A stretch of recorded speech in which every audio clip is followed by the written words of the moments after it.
welcome to this evening's event, End of Life in the Age of COVID. My name is Carey, and I'll be moderating tonight's event. Before we begin, I'd like to acknowledge the Mohican people. It is with gratitude and humility that we acknowledge that the Sanctuary for Independent Media resides upon the ancestral homelands of the Mohican people, who are indigenous people of the lands of New York.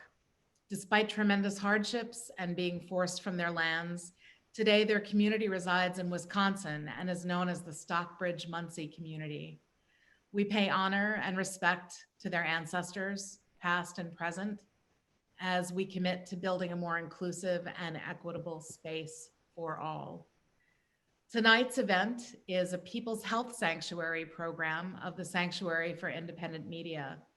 For those of you not yet familiar with the Sanctuary, we are a nonprofit community organization based in North Central Troy, New York, just across the Hudson River from Albany. We operate a block-wide campus of activities, and if we weren't in the midst of a global pandemic, we would be sitting in the Sanctuary for Independent Media, our headquarters that doubles as a telecommunications facility and a performance venue where we host speakers, independent film screenings, and live music. It's also home to 2 recording studios for our community radio station, WOOC 105.3 FM. We host a volunteer-driven nightly news and public affairs show called the Hudson Mohawk Magazine, which is how I first got involved here as a radio producer. I'd like to introduce you to Xavier Coughlin, the co-facilitator of the People's Health Sanctuary, to tell you a little bit more about the Sanctuary. Xavier? Great, thanks, Corinne. So here at the Sanctuary for Independent Media, we also run a variety of youth programs, operate Collard City Growers, our urban garden, and also bring all of our activities in the summertime into Freedom Square when possible, our outdoor venue for performances. This upcoming spring, we're thrilled to be opening the doors to the newest building on the block, the Nature Lab Urban Environmental Education Center, which will house a community science lab. The People's Health Sanctuary, which brought this event to life, is an extension of our Nature Lab program. It's focused on health empowerment, community engagement, and relearning and retooling the holistic knowledge that has been around for generations in our communities. There's a lot going on at the Sanctuary, and we document everything. So you can see if you visit Sanctuary TV, our YouTube channel, which right now has over more than 50,000 subscribers from all over the world. We're live streaming this event on Facebook, and we'll be uploading an edited version of that video to Sanctuary TV soon. When it's up, all of our event registrants will receive a link. I'm going to turn it back over to Corinne to go over some housekeeping and to introduce tonight's panelists. Thank you so much, Xavier. I want to remind everyone that this event is being recorded, and if you have your camera enabled, you could be visible on the recording. Similarly, we'll be making the resources and discussions shared in the chat box available in the future. In order to ask a question during this program, just type it into the chat box. You can message everyone or you can message certain people. Look to the bottom of your screen and you'll see the chat box right there. And how to use it. You just do a little down arrow if you want to message an individual person. We're gonna try to call on as many of you as we can during the interactive part of this event so that you can ask your question or make your comment. Let's see, this event is going to run until 8:30 p.m. No, sorry, 8 o'clock p.m. Sorry about that.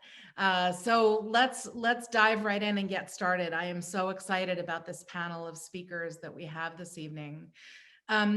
Just a little bit about myself. As I said, my name is Carey. I'm a radio producer with WOOC, but I'm also the director of a campaign in New York State with Compassion and Choices. Compassion and Choices is a national nonprofit organization that works to improve end-of-life care for everyone and help people chart their own end-of-life journey.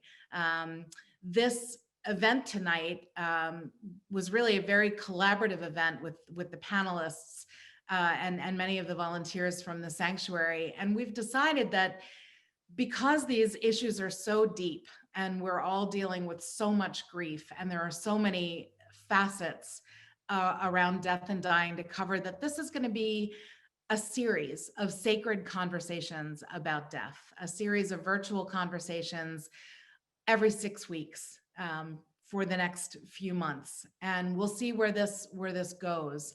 I know for myself and our campaign with Compassion and Choices here in New York, I'd like to have conversations with this community about what it means to die with dignity, and we'll certainly put that on the table for another time. But tonight, I think what we need to really grapple with is the intensity of the death and dying that is happening all around us. What a moment we're living in right now, where, you know, the equivalent of entire populations of cities are dying every single day from COVID. You know, there are still to this day and just constantly shootings of Black people on our streets. The most recent ones haven't even made the national news anymore. In North Central Troy, we've been dealing with this. We've had our share of violence in our community, young people ripped away from us. And we're experiencing a collective grief. And we thought, many of us involved with the sanctuary, that, you know, we're entering the period of the solstice, right? A period where we're coming out of darkness and into light. And we thought that now was the time to gather and really talk about how we can lift one another and help each other out of this very dark time and into the light. So with that introduction for the event tonight, I want to introduce our speakers. We're going to hear from our colleagues from Urban Grief, which is based in Albany, Lisa Good and Carizma Whitaker. We're going to hear from artist Marne Lucas, and we're going to hear from some death doulas, and we'll explain what that is if you don't know what a death doula is as we move along. But let me introduce our first speakers. I'm so grateful to have the two women I'm about to introduce to you this evening join us. And I want to tell you about their organization. Urban Grief is a trauma-informed and healing-centered nonprofit community-based organization. They respond to the traumatic impact of community violence, death, and loss through community education, crisis response, victim advocacy, and grief support. Lisa Good, a master's in social work, is a founding director of Urban Grief. She's the former director of SNUG. Many of you may be familiar with that excellent organization. It was formerly known as Cure Violence, and she has over 25 years of human service experience. Her colleague, Carizma Whitaker, holds a master's in social work from the State University of New York at Albany. She was awarded with the Social Worker of the Year Award in 2018 and currently works as a trauma therapist for Urban Grief. The motto that she likes to go by is, "We will figure it out together." And I'm hoping that we can employ her motto for this evening's event. I'm going to turn it over to Lisa and Carizma. Well, good evening, and thank you for having us on tonight. So, you know, when I consider the experience of loss and the overall experiences as it relates to COVID, and I was thinking earlier today about the topic, right? The actual title of this, the end of life. And, you know, generally when we hear that term, it's typically heard in hospice circles, and it implies that there is opportunity for anticipatory grief, right? It implies that there is sometimes opportunity for people to have some level of awareness that loss is soon to be a part of their life through death. But with COVID, we didn't really get that opportunity. but also, even with COVID, there's some anticipatory aspects, but has people and has family members and friends and caregivers, we're not afforded that opportunity to have those typical rituals that we engage in when we know that we're going to lose someone. We don't have opportunity to have conversations or physical contact or to show those final gestures of love. But from the work that we do, going back to end of life, collectively within the capital region, and it's not just in the capital region, but it has been national with the substantial uptick in violence. We have been seeing unprecedented numbers of homicides across the country, but specifically here in the capital region. And so when I think about our discussion for tonight and the end of life, I think about it from this span of, Black and Brown people's experiences with health disparities in this country and end of life and the chronic journey, the journey of chronic illness that many people have to take because of health disparities, right? So I think of end of life in that context, but I also think of end of life in the more traditional context, right? Which, going back to what I started out by saying, it being a term that I associated with, hospice care, end of life care, right? And again, this anticipatory opportunity to do some work in that journey. But then in the context of the work that I do, when I think of end of life, that's how I think of it, just like that. You were here and now you're gone, right? And that's the experience that many people have as it relates to violence, right? That 1 minute their loved one was here and the next minute their loved one is gone.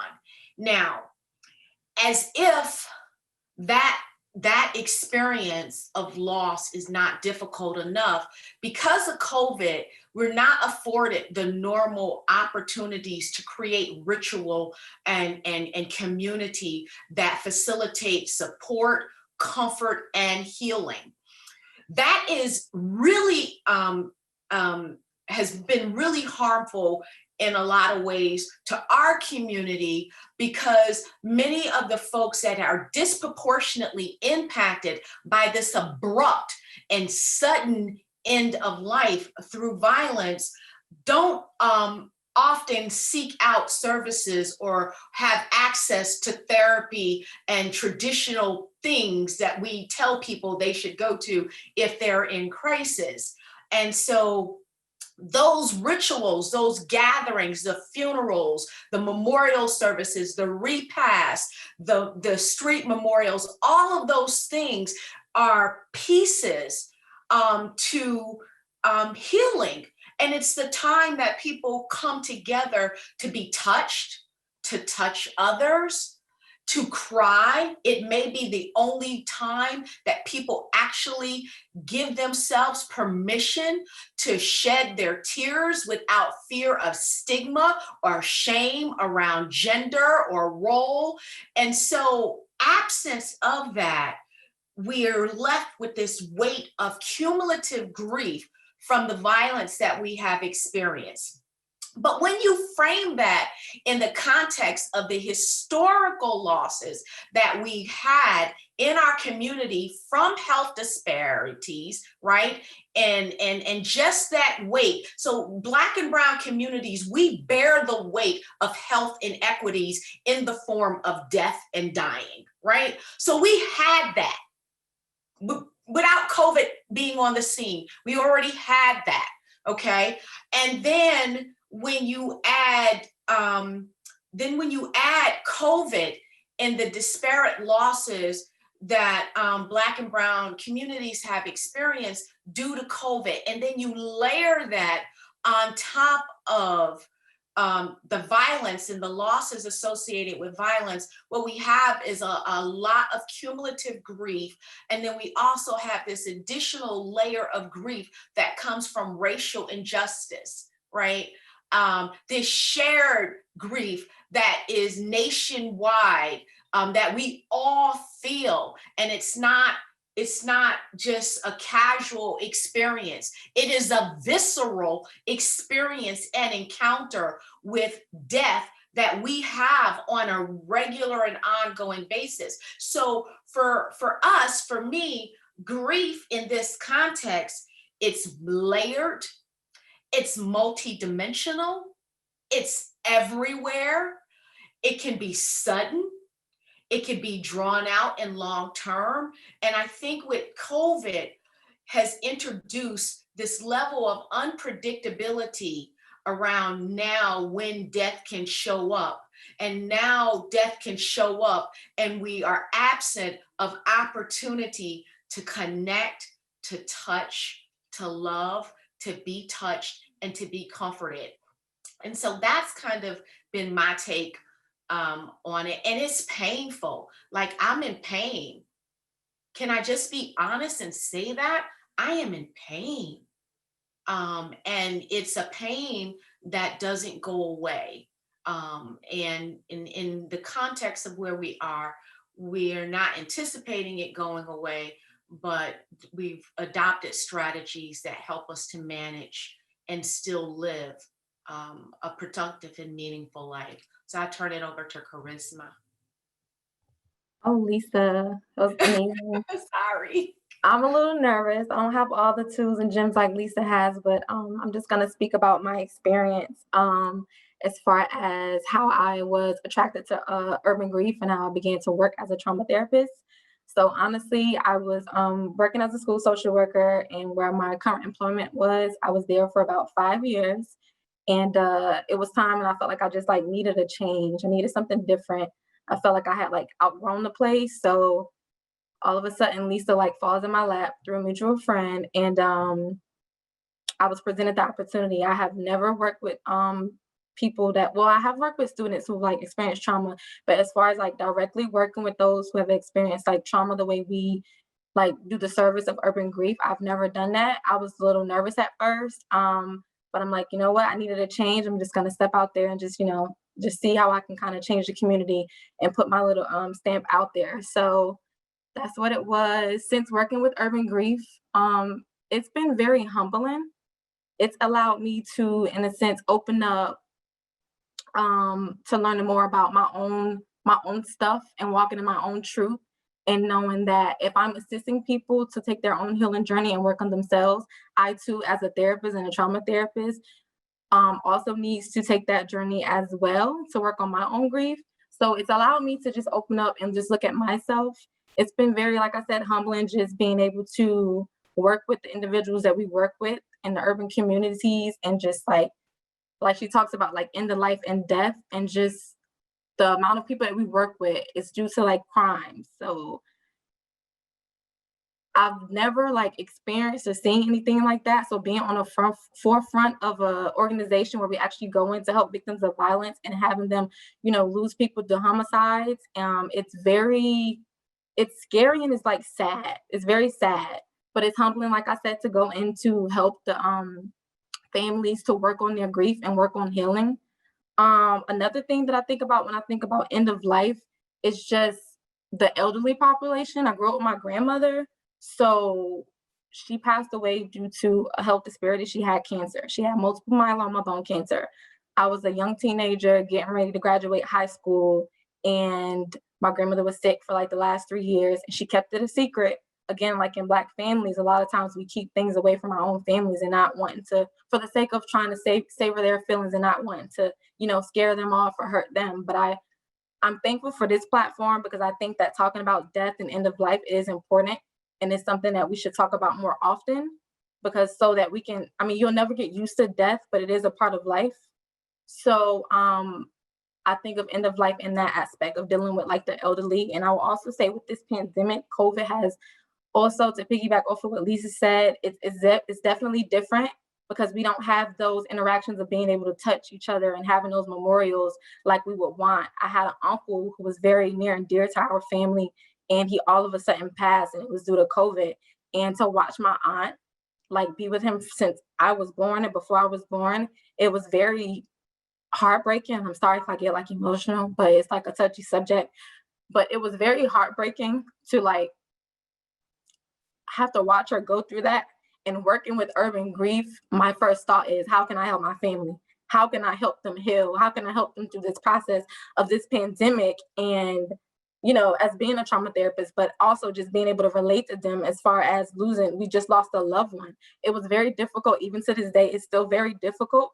I try my best to still just, you know, trying to keep the family together, just allowing them that space to talk about it and letting them know that it's okay to talk about it. It's hurtful, but when you're ready, we can talk, because not everybody is ready to go through their process of healing and grieving, and everyone grieves differently. So respecting the fact that people do grieve differently. And I check on her daily just to make sure she is okay. And I will say the last time that I did talk to her and I was able to see her, she opened up a little bit, and for me that was enough. And she just said that she really missed them. So for me, it was like a start in knowing that the work that I do in the community as working with Urban Grief, and I've only been here, next month it'll be a year, and it's been the best year that I've ever, you know, had in working in this field. So those are the ways that grief at end of life, the way I think about like end of life and how I became attracted to Urban Grief and now working. And I'm excited to see what the rest of the years may bring, and just learning more from Lisa about everything. And you know, yeah, thank you. The other thing I want to just add to what you said, thank you so much for sharing your heart, Carizma. I'm so glad that you are a part of my team. You know, when we think about end of life, particularly as it relates to planning, so many times we isolate those conversations to older people, right? And at the onset of the pandemic, one of the first things that came to my heart that I shared with as many young people and young adults as I possibly could, particularly young adults who had children, was to get their affairs in order. To get their affairs in order, to, you know, do your healthcare proxies, but to have just basic documentation about your wishes written down, because what I envisioned coming toward us in the future, not just with the pandemic, but also with the violence, was that we were going to be in a season of great loss. So I communicated that to every person that I had credibility with, that would actually listen and have that conversation, that get your stuff in order, because we think that death is over here, and we put it over here based on age, because no one likes to think about young people dying. No one likes to think about or talk about young adults dying. But while we have had a pandemic and people have lost loved ones through a pandemic and through violence, we've also had a lot of people lose loved ones through young people through other illnesses, cancer, cardiac issues, asthma, you know, all kinds of car accidents, suicide, overdoses. So there are all of these different kinds of layers of loss. And that's why this has to be an intergenerational conversation, and we have to bridge the conversations and have meaningful discussions around death and grief and loss with our children, with our families across generations, because it's our children that really bear the weight of our cumulative grief, because when they are suffering, we have no space for them. We don't have any room. And so then we bury our heads in the sand about their pain and suffering until they start to act out. And then we say, oh, what's happening? Well, could it be that their father was killed? Or could it be that their grandmother died, who was their best friend? But because you didn't like their grandmother, you didn't see that that was their best friend. And so now they're suffering in silence because of all of these other things that we're totally unaware of. So I'll stop there. Lisa, you've made, and Carizma, both you've made such amazing points. I was wondering, before we move on to the next speaker, can you say just a few words, Lisa, about how the community can access any services that Urban Grief has to offer? How do people connect with your organization? Okay, so Carizma, if you can put the phone number and the website in the chat. But our offices are located at 175 Central Avenue. And again, we are funded by the Office of Victim Services, New York State Office of Victim Services. And so again, our primary focus is victimization, people who have been impacted by loss. And you know, as long as you have that, you know, that history of victimization, your loss doesn't have to be related to homicide, but in terms of the entry point for that, I'm also a grief coach. So there's that, and I have a personal website. But to access what Carizma and I do on a day-to-day basis, it's a phone call, it's an email, and you know, with COVID, we're still doing one-on-ones. We're creative. We're creative in how we see people. And so the pandemic didn't really shift for me how I deliver services, because I never had that as a grassroots program. I never had the luxury of funding or space. So I was always on the move and meeting people where they were and being creative about how I engaged people. And so that was a more natural flow for me, and that's what our team has been doing. So we go out into the community and we meet people where they are. We socially distance. We have strong COVID practices within our office in terms of screening and temperature checks and all of those kinds of things. We have more than sufficient space to be socially distant.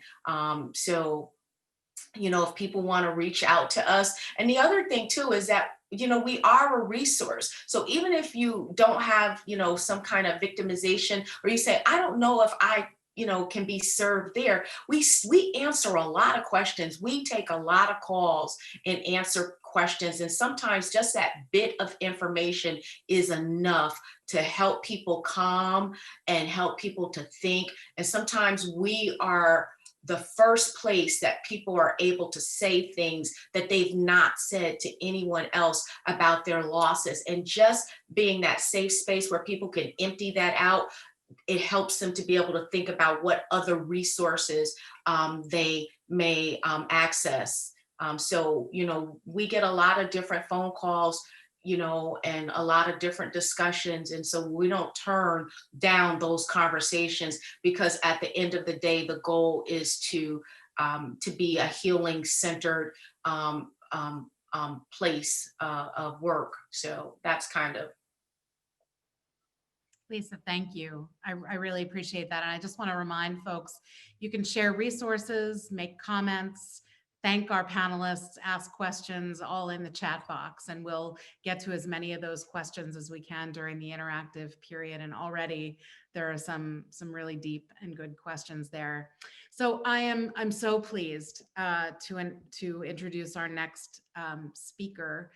I met Marne Lucas in New York City when I attended a festival called Reimagined. And it may sound strange, but it was a festival around death and dying.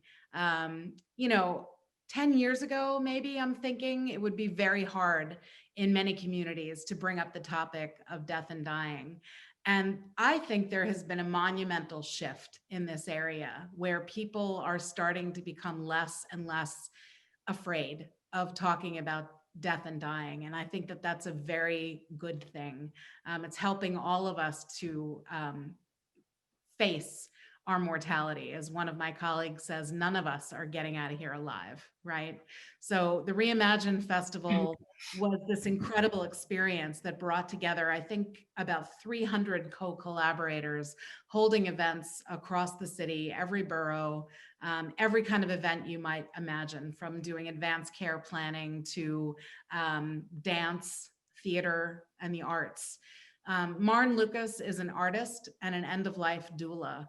As a multidisciplinary artist, her work investigates social justice-related projects, such as Bardo Project, an ongoing exploration of creativity as a form of spiritual end-of-life care, and video installations using infrared imaging technology to reference surveillance culture and the fragility of human existence. She is in training at Parker Jewish Institute. Well, I think you've finished this training. She is an ELDA certified end-of-life doula and currently serves as a client board member at URAM, a Harlem United Health Agency. I'm going to turn it over to Marne, this is going to be a real treat. Marne, take it away. Hello, everyone. Wow, thank you, Lisa and Carizma. I'm really excited to learn about urban grief, and I'm here to share my work and perspective, but I'm also here to learn, and already I'm humbled and blown away, so thank you so much. I'm going to be sharing some of my work with you all. One moment.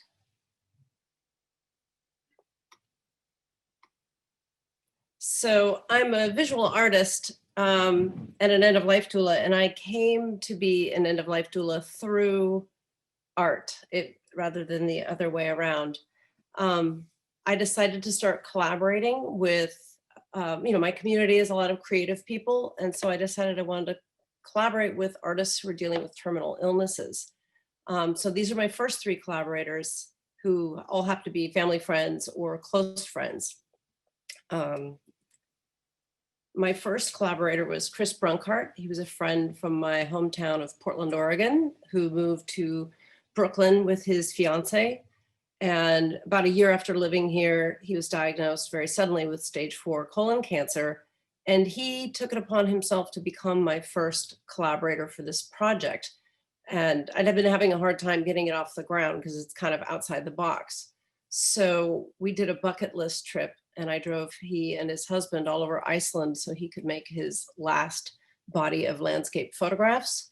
So sort of photo assistant and end-of-life doula for him. And after he passed away, I made quite a bit of artwork about that experience. So these are some objects that I've made based on our time together. I recast his gloved hand from one of his gloves he wore on our trip. Share some more work with you here. Meryl was an Oregon artist. I was able to share her work here in New York, in Harlem, at a Bardo Project exhibition that was part of Reimagined Festival. And the work I shared of hers was from very early in her career in the 60s and 70s, which she had to pretty much give up in order to raise her children. But it felt really good to honor her posthumously and show her work. This is another peer from Brooklyn. He was a Brooklyn artist, Joe Heaps Nelson. He knew about my project and reached out to me on Facebook. He had a tremendous sense of humor, and he was like, hey, I was wondering if you could come visit me. I'm stuck in Boston. I have a brain tumor. He was an incredible painter, and this painting on the left is his Florida Eagles cheerleaders. But once he had the brain tumor, he lost all of the use of his left side. So with his non-dominant hand, he figured he was pretty good with scissors and was able to make collages for about 3 years while he battled cancer. And you can see he has quite a sense of humor in these collages here. Pandas make terrible drivers. This is a dear friend of mine from Dallas, Texas. I'm continuing this body of work, and we are collaborating together. We met last December, and this is a portrait I made of him during my first visit. And the same day as our portrait, his first grandson was born. And about 2 days ago, he has a brand new granddaughter. So Manuela is, also reached out to me, and, we have a conversation. I interview the artist, kind of figure out where they are in their terminal illness process. And then we sort of assess what would they like to do with their given remaining time and energy and health issues, we try to come up with a plan of like, what would they like to do to sort of sum up their life's work. So I'm really, as an artist, I really focus on these legacy projects. As a private practice end-of-life doula, I bring a little bit of this into the practice, but I obviously can't collaborate to such a degree. But Manuel's a dear, dear artist, and he's been quite busy as of late. I just saw a Facebook Live last night of some work he made for an auction in Dallas. This is some of his work from a series of Mesoamerican deities. I'm hoping to show a large portion of this series in New York in next year. This is a little piece from Reimagine. This is a huge resource. It still continues online. This year, the festival was opened up worldwide and online as opposed to in person because of COVID-19.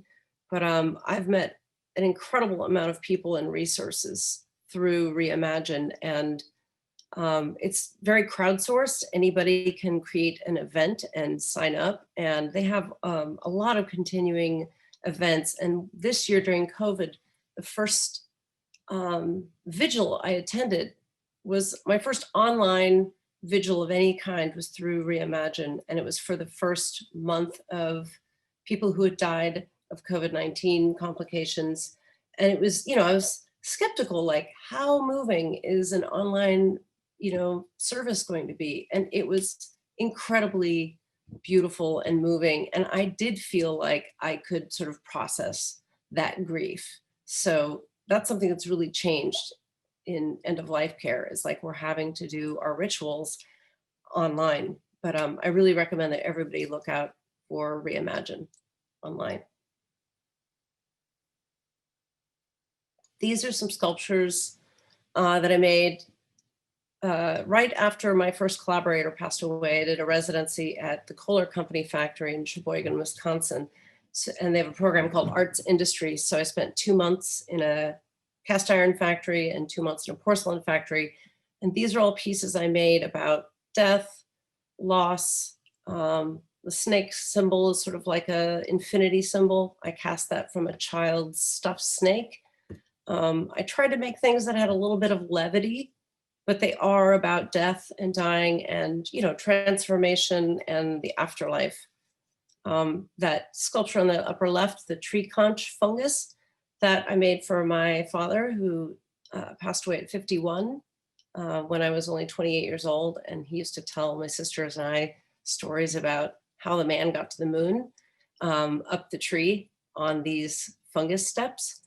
So that's what that piece is about. These are some collages I've made about similar topics. I actually made them for this event that was also part of, kind of Reimagine timeframe in 2018. So I did a community artist residency at El Taller Latino Americano, and it's a gallery space. And so I set up for a week as an artist in residence, and I brought all kinds of materials, and I try to cover every race, every religion, every kind of spirituality, nature, architecture, every kind of hobby. So I brought in all of these fine art books for people, and bric-a-brac for people to cut apart and make collages or memorial sculptures. And I encourage people to just drop in. It was free, all ages, very fun. But we talked about death and told stories, and community building is kind of my secret agenda. And I also have information on hand about, compassionate choices, living wills, healthcare proxy information. So everybody had to leave with that information. So we would discuss it and, try to ask people to pledge to talk to someone in their family about what their end-of-life care plans should be. And that's something I learned from volunteering for Compassion and Choices. I agree with what Lisa said earlier. We have to talk to our family members all ages, including children, because we can't escape death. And the more prepared we are, the more we enjoy our life. And if anybody has ideas of places I can do this workshop in the greater New York area, I still have all the materials, and COVID has been an issue with distancing, but I still am available to come and do these workshops and provide the materials. This is some imagery from more of my experimental film work that is started being more about intimacy and birth and changes in life, and now is more about death and dying. So I use these kind of eerie security cameras. They're heat sensitive. Oftentimes military or police use them, but I like to use them to make this kind of eerie, beautiful work about, you know, the fragility of the human body in our landscape. Anything you see that is white is hot, and the cool, wet areas are black. So it's very, very heat sensitive. You can see the figure has little footprints, and that is snow that lone figure is walking through. It's actually his death scene in a video installation that I made. So I like that this imagery, while it's very eerie and stark, Carl Sagan said that we are made of star stuff. So I feel like this imagery really translates the idea that we are truly beings of light. So this is my way of physically representing that. So here's another image. It kind of starts with the woman's eyes as kind of being the beginning of life, moving into fertility and birth, and then death. And then that glass mannequin head is black because it's cold, and that's sitting on the white is actually black lava that is superheated. But that sort of represents afterlife and transformation. Oh, I don't know why I can't go further. Just one more slide, but I don't know what's happening. I think there's one moment. This is some imagery from a film I made a long time ago, but it has a very timely message. They're wearing N95 masks. And this is my contact information. And I can be found on the INELDA website. That's International End-of-Life Doula Association. And that's who I did my training with to become an end-of-life doula. And so I'm listed there under the state of New York as a private practice end-of-life doula. And I welcome any of your questions later. And thank you for letting me share a little bit of this creativity about the end of life. Thank you. Wow, Marne, thank you so much for sharing your artwork with us. I want to, before I turn it over, I want to, we've had some questions about what a doula is, and I'm really excited to introduce to you this next person, and I want to tell you how I encountered Naomi. After George Floyd was killed, so many people in my community were dealing with such incredible grief. And it was decades of grief that spilled out after that murder. And I joined a webinar in June that was so impactful to me. It was a conversation about a good death in a racist society. A woman named Alua Arthur from Going with Grace hosted a panel with 5 Black leaders in the death and dying space to talk about their grief. And it was almost unbearable to watch, but I'm so glad that I did. And when we were putting together this event, it occurred to me to reach out to Alua and see if someone from Going with Grace would grace us with their presence tonight. And so I asked if there was anyone affiliated with the organization in New York, and they introduced me to Naomi Edmondson, and I had the pleasure of speaking with Naomi on the phone, and since then have learned a lot about her work. She is the author of the Glorious Hum blog series. She is a Black queer deaf guide and a graduate of the Going with Grace Death Doula training. And I invited Naomi on this evening to share some of her reflections as we kick off the interactive section of this event. Naomi. Hi, all. I am really grateful and thankful to be in community with you all tonight. And much thanks to everyone who's presented so far. I've learned so much, and I am so interested in the work that I had the pleasure of just being able to witness. If I'm looking over here because I have notes, and radical full disclosure, I was asked to present, and I let Careen know that as I'm sitting with some personal grief of my own, it was really hard for me to put together a full 10-minute presentation. So other than the notes that I have here, I'm speaking completely off the top of my head. But I just want to be honest in that respect, since we are talking about grief, and I am sitting with mine. So I just want to tell you a bit about myself and some thoughts that I've been having and my journey thus far. So I'm Naomi. I am born and bred in Brooklyn. I show up in the world as a Black queer femme, an end of life guide, a grief guide, a hospice volunteer, a breathwork facilitator, and a writer, and all under the Glorious Hum. My interest in end of life began after the death of a very close mother figure. And while she was in the process of transitioning, I showed up as an end of life guide without actually knowing that I was doing that. And an end of life guide is somebody who provides non medical, holistic care and holds the community and the person dying spiritually, mentally, emotionally, and in all the ways that they need outside of medical care. So for her, I showed up, and that looked like just creating space for her to talk about the fact that she was dying, which sounds simple, but very few people allow dying people to have those conversations without trying to fix it. So I just showed up and gave her space to talk about her fears, her worries, her concerns, things that she'd be leaving behind, things that she felt like she didn't get to do, her realizations around death, and most importantly, her life up until that point.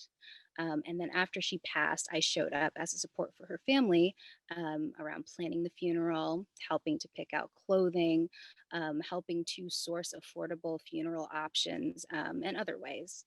And I remember thinking after she died, she was so lucky to have such a big family show up for her. And I immediately thought about what a shame that is, that especially in New York in hospice care, there are so many people that don't have anybody to show up and witness their final moments.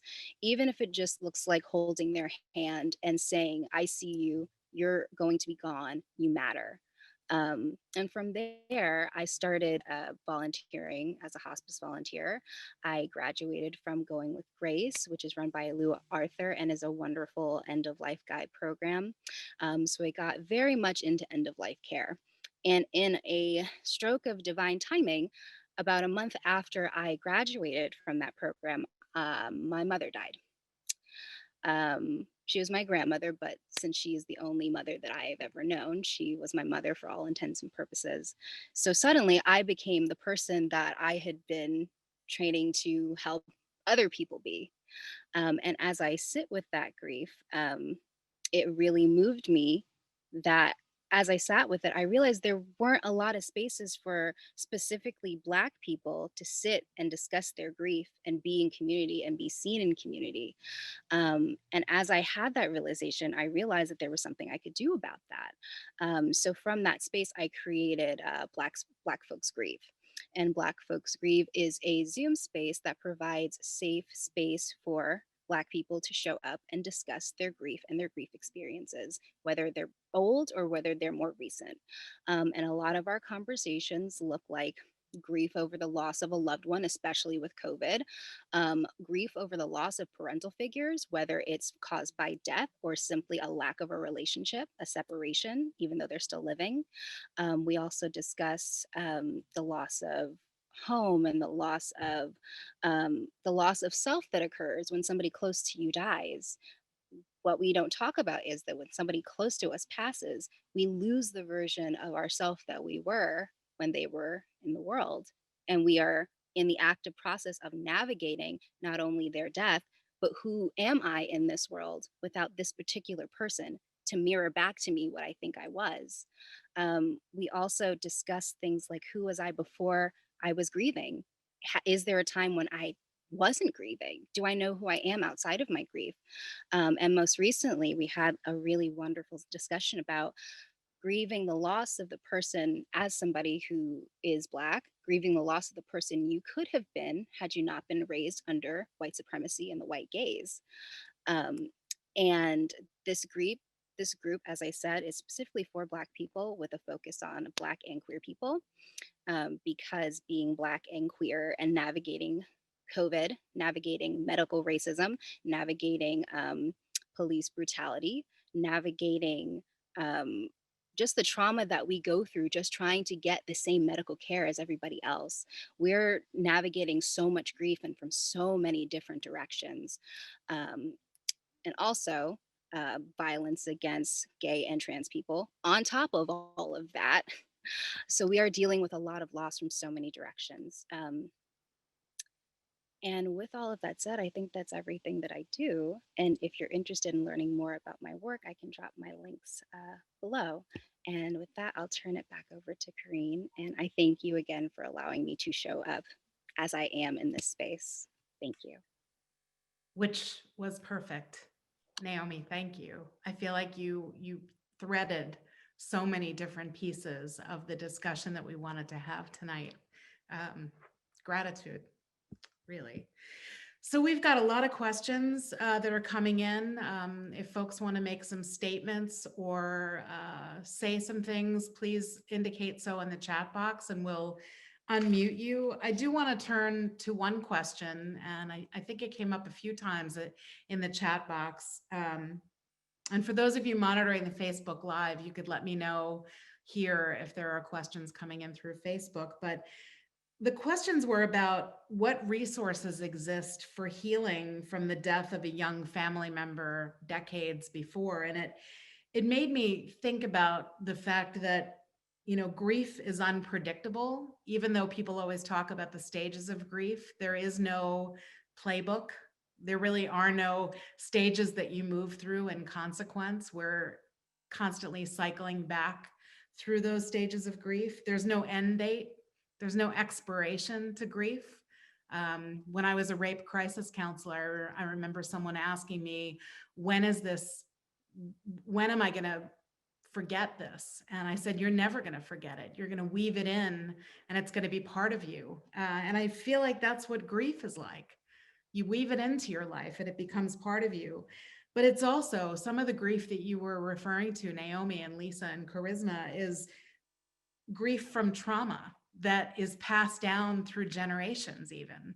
So I'm curious, not just about the question that was asked about how do we find resources for dealing with the death of a young family member decades before, but what resources are out there? Naomi, you shared one about Black Folks Grieve, and please put that in the chat box so that people can access it. But what other resources exist? Lisa, Carizma, others on the call, what can you tell us?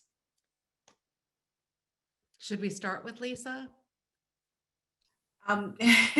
Well, you know, one of the things that we started was something called Black Men Grieve.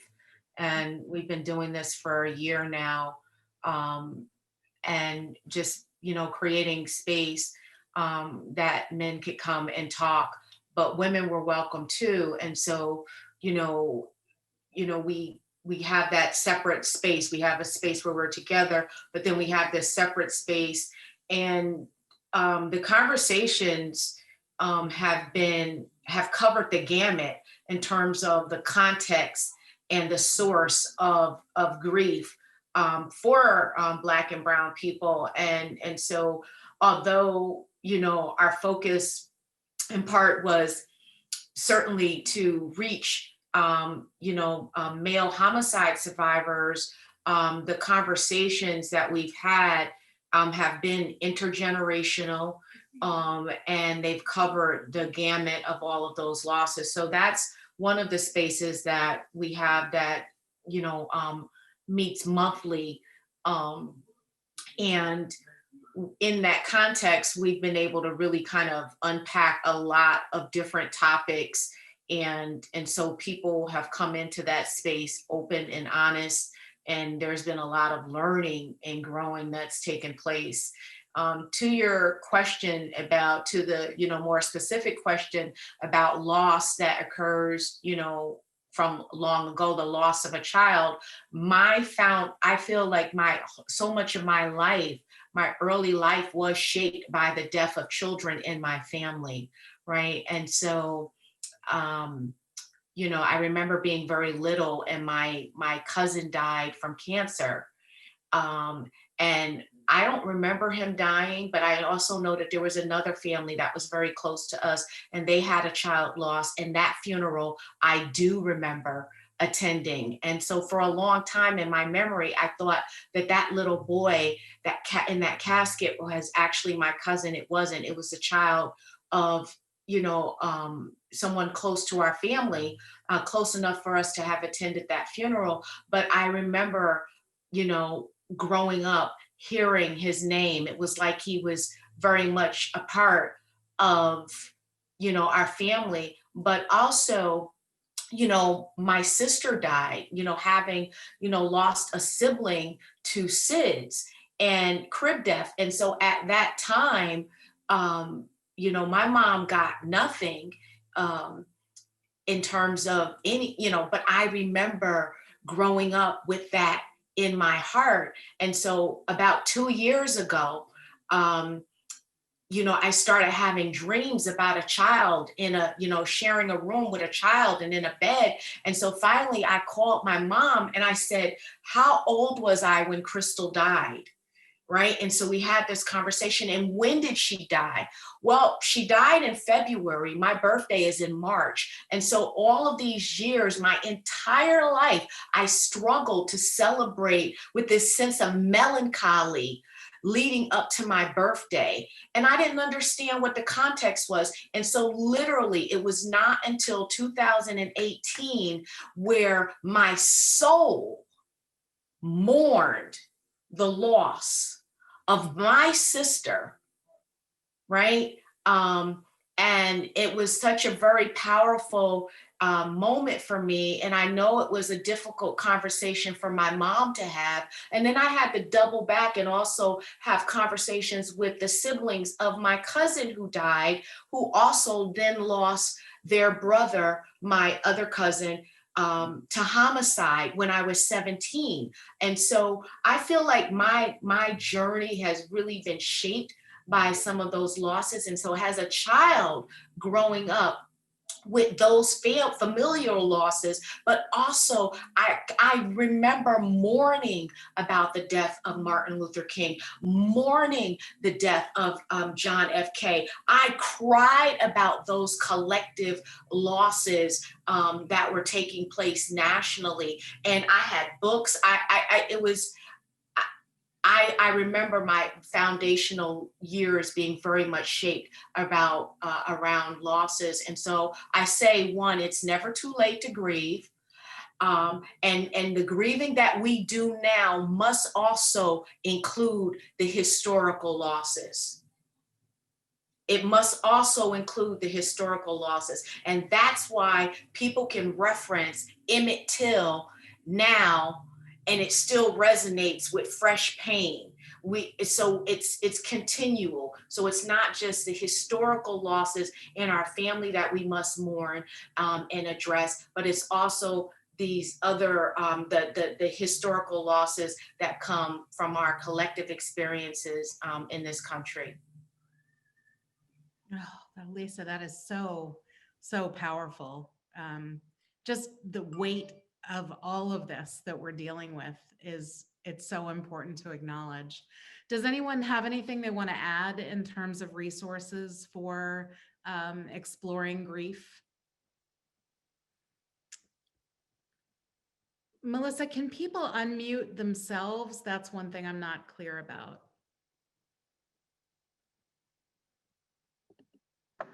Yes. Okay, so you can unmute yourself if there's something that you'd like to share. I'd just like to say to Lisa, especially intergenerational trauma. And growing up with tragic families, I mean, it really does. It has an intergenerational effect on you. And it is very good that you work with this. Yeah, thank you, Mary Ellen. Mary Ellen, I know you. I know We you. sure do. What a great group of people. Yeah. All right. Well, please indicate in the chat box if I'm not finding you in this mosaic of people and you want to speak. But I'm going to move on to the next question that we have here. And this question is partly from Marne. And I feel like, Marne, you and I had a conversation about this. And that's, what role might art play for helping non-artists through their final journey? And I think we talked about this idea that we might, you might, not me, but you might bring art therapy into hospice. Was that a conversation? Am I making that up? And it wasn't, I don't think it was as well received as we both might have wanted it to be, but I don't know, maybe I'm making that up. Tell me what you know about this. I do bring art into my conversations when I'm working like in a facility, and if I have time to work with somebody and they're not like in the active dying phase.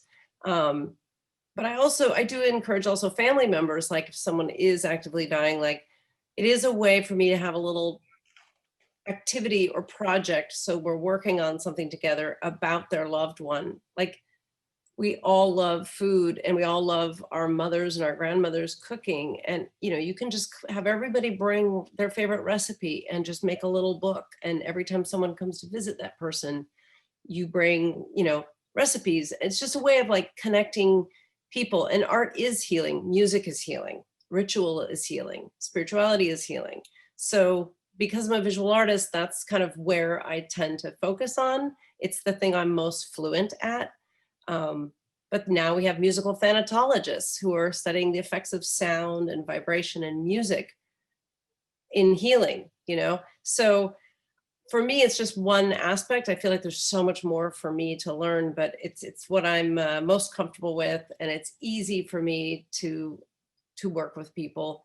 And I think creativity takes us out of our logical sort of mind, where we get really stuck in the laundry list of what's wrong in our lives and what's not working. And it's a way to share a little bit of joy. So I do bring my own art supplies when I'm working in institutional settings, and some, they usually have their own little art department. And I donate things to people, but I do try to, I've had some very curmudgeonly patients that don't want to make art. And then once I get them involved, they're having such a good time and I'm having a good time, and they blow me away. They make better art than I make. So I think creativity is a way of communicating. Does anyone else have any comments about the interplay between art helping people through their final journey? Kathy, yeah. Yeah, I would just like to really thank you, Marne, for bringing this up, and Corinne too. And the other part of it that you really haven't gone into quite as much is this idea of legacy. Mm-hmm. Because I was just talking with a friend of mine, an artist friend of mine today, who's single, doesn't have a family, and she was talking about making her will. And I've been through this with artist friends of mine who have died and have been part of teams who have tried to, really shepherd their work into something like an archive or something.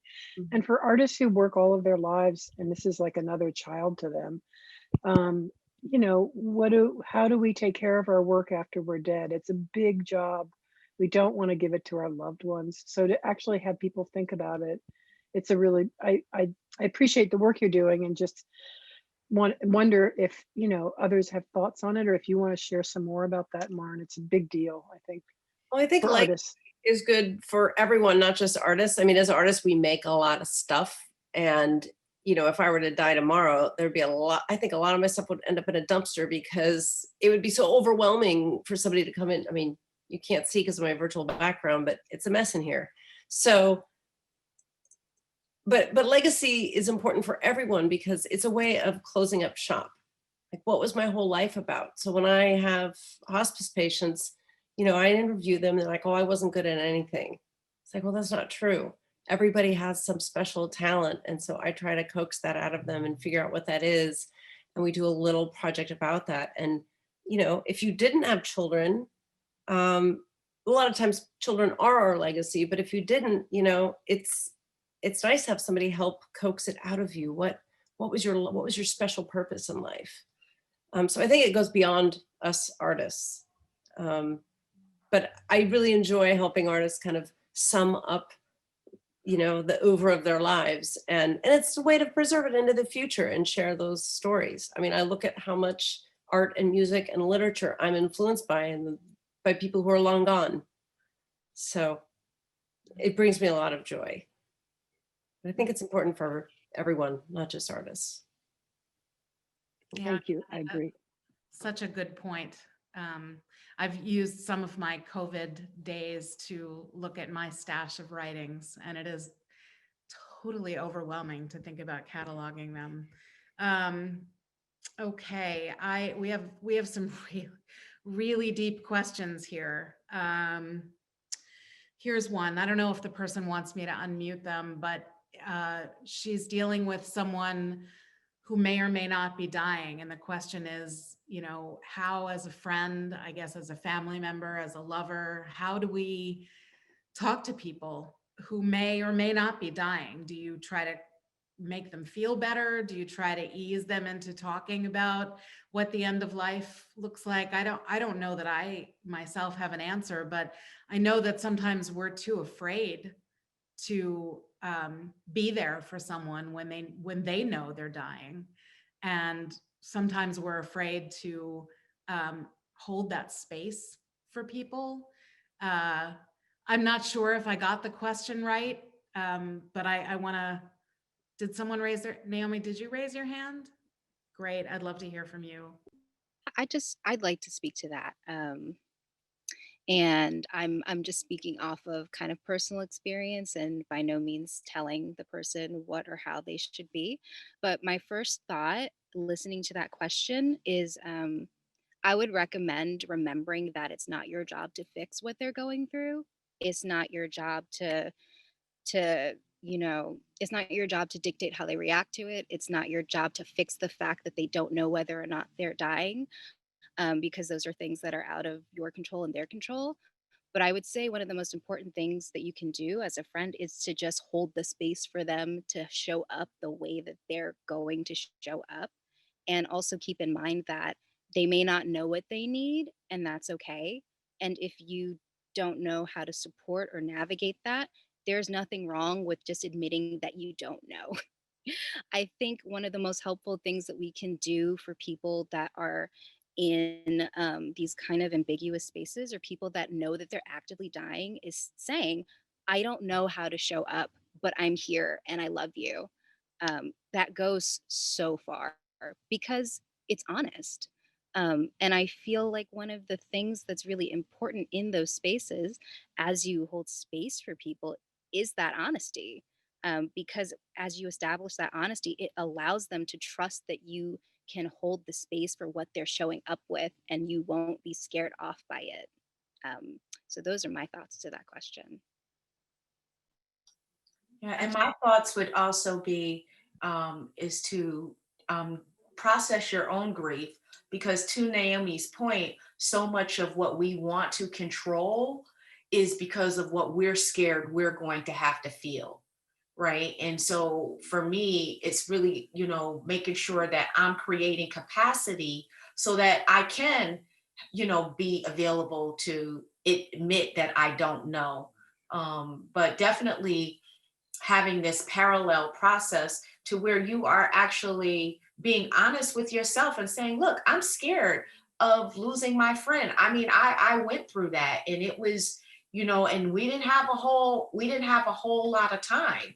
There wasn't a whole lot of time for conversation, and so, but I made a commitment that I was going to be transparent about, I don't want to lose you. I do love you. I am concerned. I am scared. What can I do? Even while yet accepting that there wasn't anything that I could do except be present and open to whatever conversation or confrontation or she wanted to have, or whatever she wanted to do. And so I think that that's important, because sometimes when we're working with people or trying to support people, we want to push on to them what our expectations are around how they should go through it and how they should handle it, and we really deprive them of intimacy, emotional intimacy and honesty when we do that. I want to remind people that there's a chat box. There are some incredible insights and resources there for you to check out. I don't want to distract you from what people are saying, but there's a lot of good stuff in the chat box. Jamel, you raised your hand. Did you want to say something here? Yeah, I did. First, just thank you all for this. I appreciate you so much for your expertise and sharing. The question I did have is, so in many, and this is specifically for the Black women on the panel, in many communities, especially the Black community, is that there's such a stigma around seeking help, and then also,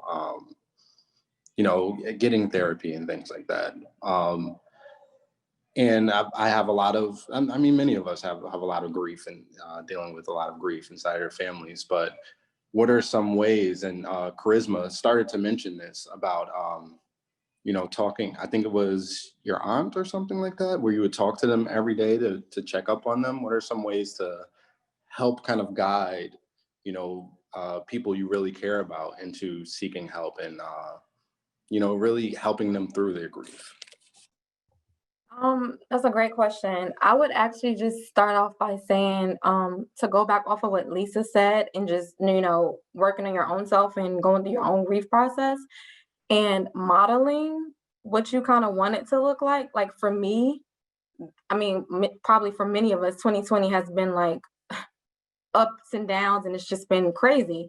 So I just started doing therapy for my own self this year. I always knew I needed to go to therapy, and like the way I lost my grandmother and like other losses that I've had, I didn't know how to process it. And it wasn't until I got with urban grief that I knew, like, wow, I am still grieving. I am holding on to stuff and I need to heal. How am I being able to be a therapist to other people to help them heal if I'm not healing myself?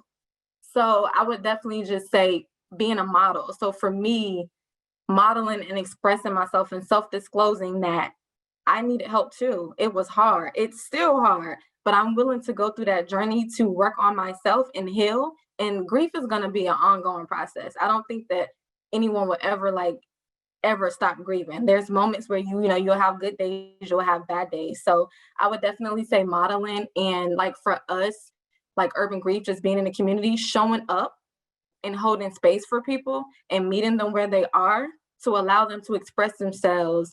And again, self-disclosing if needed at the time that, it's okay. It's okay that you're hurting. It's okay that you need to talk about this. It is hard. It is hurtful. But like my motto, we'll figure it out together. We'll get through your grief together. We'll work together. But when you're ready, allowing people to know, when they're ready, and just holding space for them. I want to piggyback off of that, because you said so much good stuff. And I also would say that as you're working on your own things, to also remember that everybody grieves differently and everybody also grieves in their own time. So you might know that your friend is going through a loss and you really, really want to show up and support, and you might do all of the textbook things that a friend should do to show up, but that person might not be in a space to receive it. And that has nothing to do with you or the way that you show up. It just means that they are where they are. So if something like that happens where somebody is resistant, I think it's helpful to remember that they're resisting because of where they are, and what you can, like, to take care of yourself as you try to be there, but to also give them space to have their experience, and to let them know, like, when you're ready, to talk, I'm here. Um, and what also could be helpful too is if people aren't necessarily ready for the step of the therapy, you could also do some research onto grief groups that are a little more informal, to maybe let them get their feet wet in talking about their grief in front of other people. And then if they are ready, maybe they can move into talking about it on a more one-on-one way. So that could be really helpful as well. Yeah, I did on everything that's been said. That in the journey, I call there's a couple of groups of people. There are sprinters, there are marathon runners, and there are relay runners, right? And so in a journey, in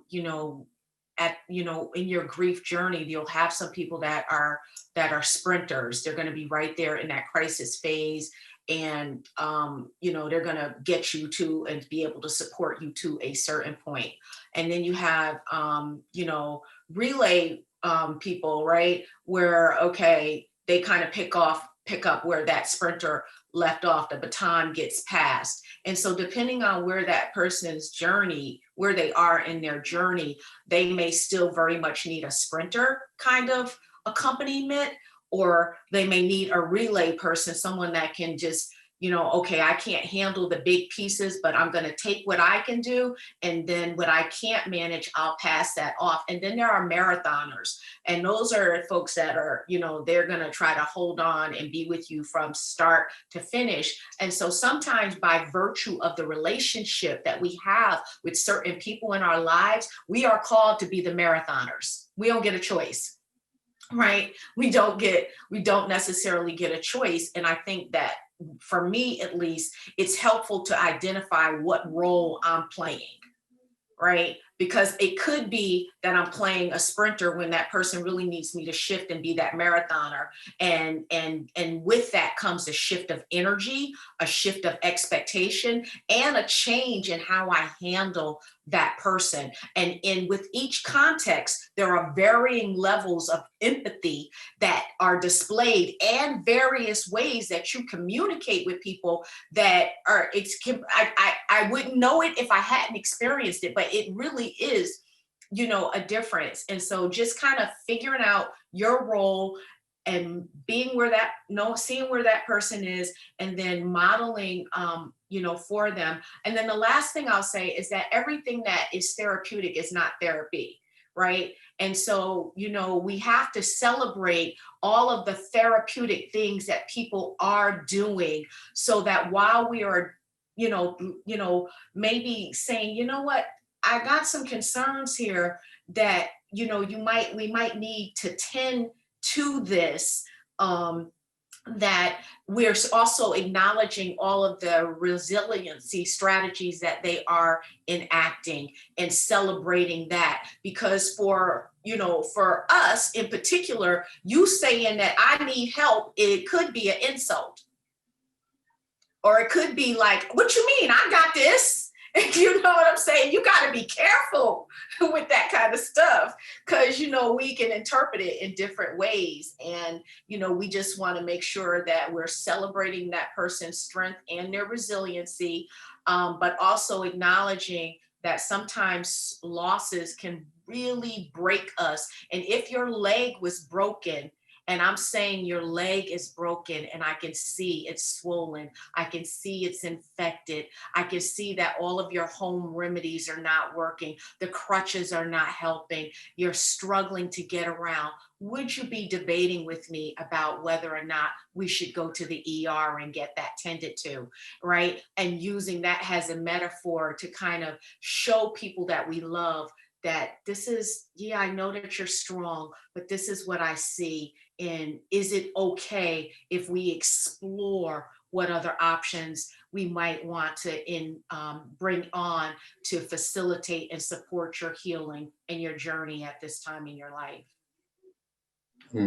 I think that's really important, especially, being able to celebrate, the things that they are doing, and then kind of introducing more there. So thank you all. You're awesome. Appreciate y'all.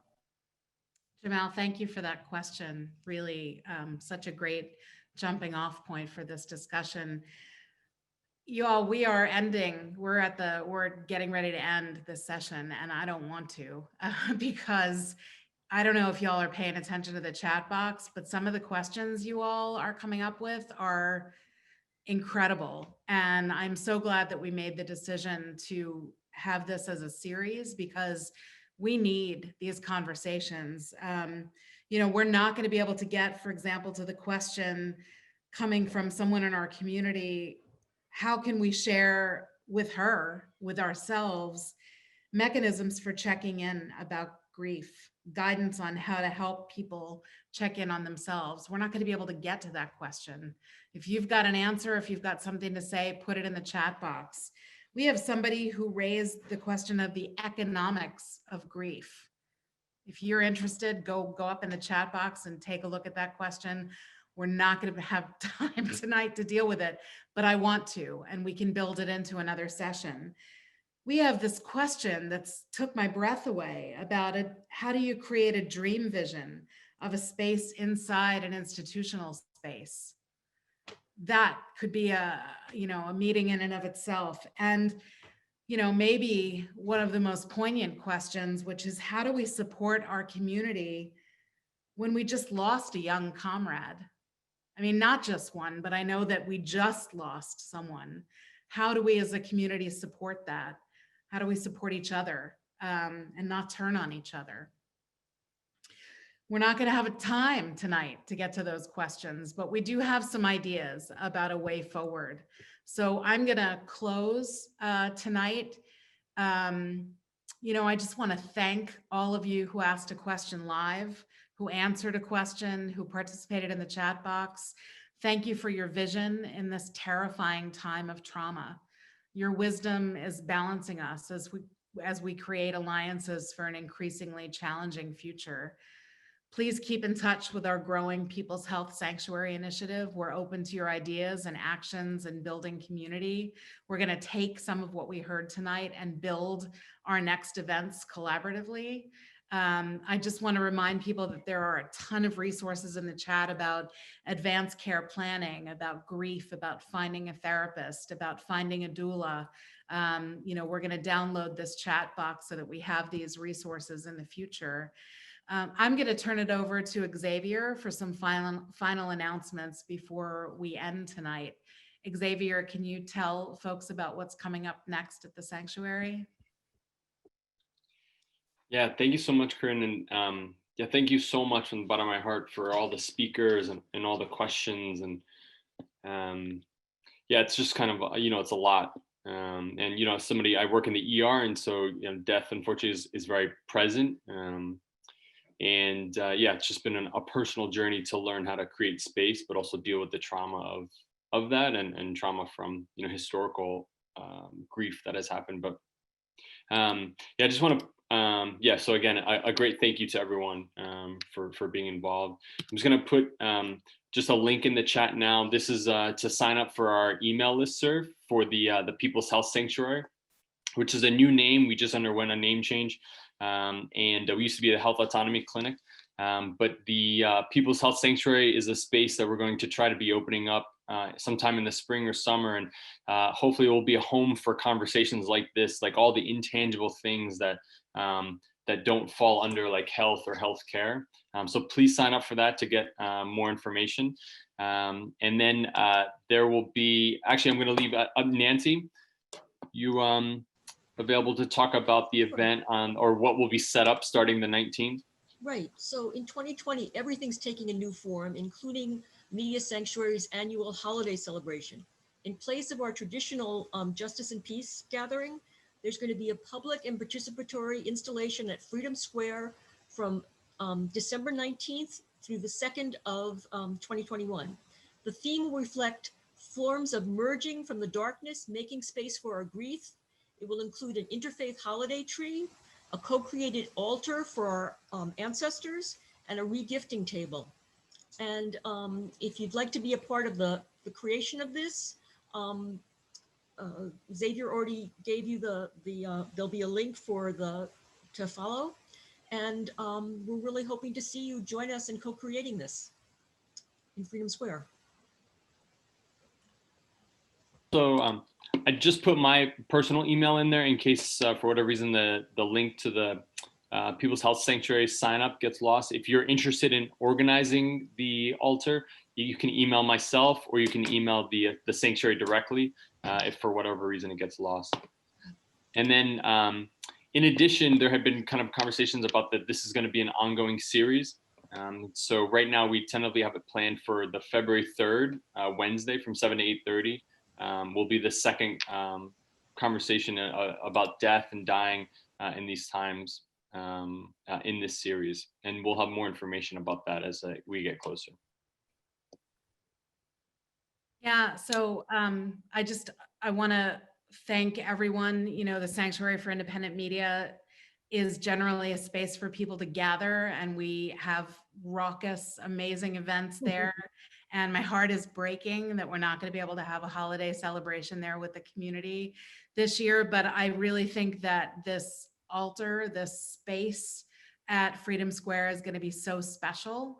I wonder whether we might be able to incorporate some of Marne's ideas about art into that and giving people the means and the inspiration to create their own art at that altar. I know for myself, my art is baking. And so I'm going to be offering some holiday cookies at that altar from time to time. So I'm really excited about working on that. I think we are at the end here. So I just want to thank all of our speakers. I want to thank our back end tech support, Melissa Bromley, Steve Pierce. I'm missing some folks here. Branda for helping organize us, Rowdy Bunch, and all of you participants. It was just incredible to see your faces, to hear your questions, and an honor to moderate this panel tonight. Thank you all and have a good evening. Stay safe and be well.